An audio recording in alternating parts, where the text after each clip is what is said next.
اعوذ باللہ من الشیطان الرجیم، بسم اللہ الرحمن الرحیم۔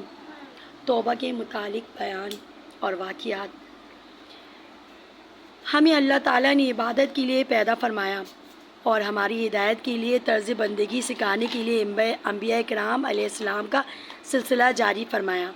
ہمیں زندگی جیسی عظیم نعمت کے بعد اسلام جیسی لازوال دولت نصیب کی۔ پھر امام انبیاء، خاتم الرسول، فخر موجودات حضور اقدس صلی اللہ تعالیٰ علیہ وآلہ وسلم جیسا رسول عطا فرمایا۔ ہمیں ان کی امت میں پیدا کیا جو کہ تمام سابقہ امتوں میں سب سے افضل ترین امت ہے، سب سے پہلے جنت میں جانے والی، اور قیامت کے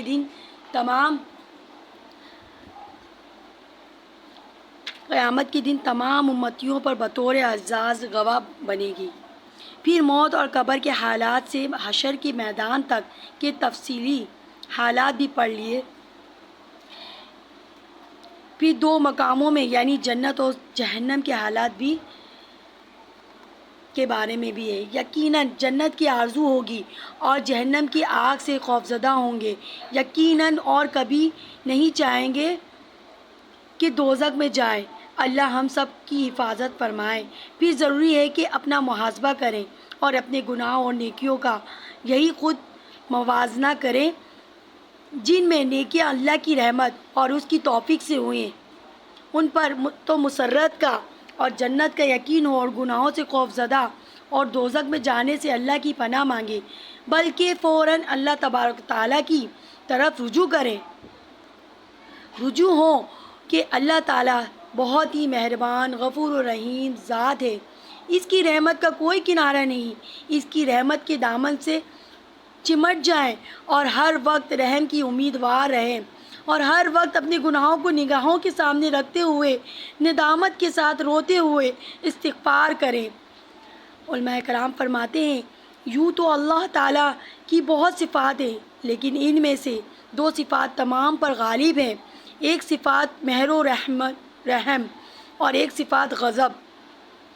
پھر ان دونوں میں اللہ تعالیٰ نے خود موازنہ فرمایا۔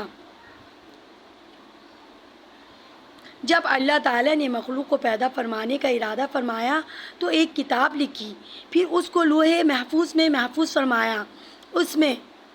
اس کتاب میں اللہ نے لکھوایا ترجمہ کہ میری رحمت میرے غضب یعنی میرے غصے پر سبقت لے گئی، اور دوسری روایت میں ہے کہ میری غصے پر غالب آ گئی، مشکوٰۃ الشریف میں۔ اس لیے نیک عمل کرتے رہنا چاہیے اور پھر اسی پر مغرور نہ ہوا جائے، بلکہ اللہ تعالیٰ کی رحمت پر نظر ہو اور اس کی رحمت اور فضل کو مانگتے رہنا چاہیے۔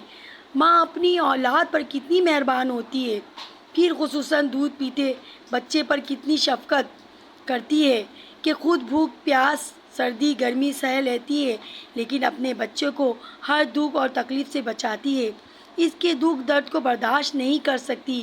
حضور اکرم صلی اللہ تعالیٰ علیہ وآلہ وسلم نے ایک مرتبہ ایک بے چین ماں کو جو اپنے بچے کو ڈھونڈتی پھر رہی تھی اور جو اپنا بچہ ملا اس کو چھاتی سے لگاتی، آپ صلی اللہ علیہ وسلم نے صحابہ کرام رضی اللہ تعالیٰ سے پوچھا کہ کیا یہ ماں اپنے بچے کو آگ میں ڈالنا پسند کرے گی؟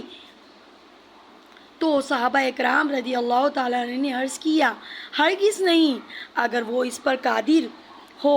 حضور اکرم صلی اللہ تعالیٰ علیہ وسلم نے فرمایا، اللہ تعالیٰ اپنے بندے پر ماں سے کہیں زیادہ مہربان ہے، یعنی وہ کبھی نہیں چاہتا کہ میرا بندہ آگ میں جائے، دوزخ کا ایندھن بنے۔ پہلے رحمت فرماتے ہوئے پیدا فرمایا، پھر ہدایت کے اسباب بھی پیدا فرمائے۔ انبیاء کرام علیہ السلام کا سلسلہ کتاب عقل، سوچ، فکر و سب ہدایت کے اسباب ہیں، اور ان سب کے بعد یہ بھی فرما دیا، جب بھی بندہ اپنے گناہوں پر شرمندہ ہو کر میری طرف توبہ کی غرض سے آئے گا، میں اس کی توبہ کو قبول کروں گا۔